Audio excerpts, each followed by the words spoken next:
question. So I hope that my talk, I hope that the talk in the book sort of confront your question directly, because this notion of I can't be a perfect utilitarianism, perfect utilitarian, is in many ways the theme of the book. That's why it's better not perfect. I'm not encouraging you to be a perfect utilitarian, because there are limitations. A limitation is that all of us care about our family more than we care about people who we've never met in the world.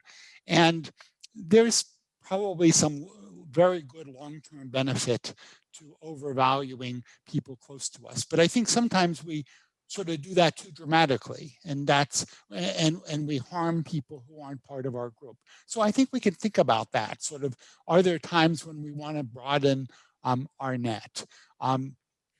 So I don't think you should give away sort of 90% of your income because people in sub-Saharan Africa need those dollars more than you do. I don't think that that's a reasonable demand. And I even think that sort of pushing people toward a completely unreasonable goal will turn people off, and they're more likely to quit giving than they are to give away 90% of their income.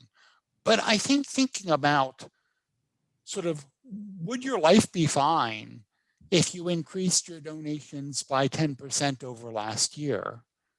Okay, that may be a completely viable option, but maybe not.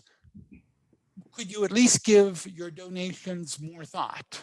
So could you think about how to have more bang for your buck and making the world a better place? So now I'm not asking for more of your money, I'm asking for more of your thought.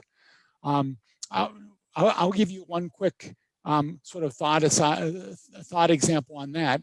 Many of us donate money in two different ways. We get periodic requests throughout the year for donations, and we tend to make an affective assessment of, do I want to donate or not? And then many of us also stop at the end of the year and decide to make our yearly contributions to charity, where we think about multiple options at the same time. I would predict that the decisions that are made comparatively lead to more effective altruism than decisions that we make sort of one at a time.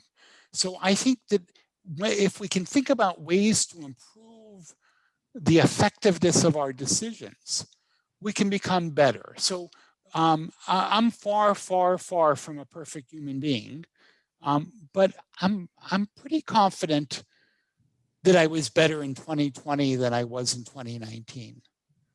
And my goal is to be better in 2021 than I was in 2020. And that feels like an achievable goal. And it also feels like a goal that will make me happy to reach. So, but the question is, what does better mean? And I use utilitarianism not as sort of as a state that I expect to get to, but simply as a North Star of what I'm aiming for. I'm trying to create more value in the world. And I want to do a chunk better this year than last year.